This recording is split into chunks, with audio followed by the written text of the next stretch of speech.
అవును, నేను లేనప్పుడు నేను తినను పడుకోను అని పట్టుకుని కూర్చున్నావంట, ఎవరి మాట వినకుండా. ఏంట్రా అది? నేను రేపు ఊరికెళ్తున్నాను 10 రోజులకి.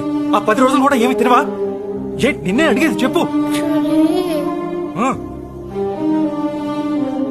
యాక్చువల్లీ ఏమైందంటే యాక్చువల్లీ ఏంటి చెప్పు.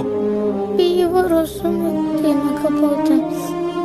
ఫీవర్ వస్తుందని తెలుసు కదా, తెలుసు కూడా ఎందుకు తినలేదు? ఎందుకంటే బాగేమో నానింది, ఫీవర్ వస్తే హాస్పిటల్లో అడ్మిట్ అవ్వాలని.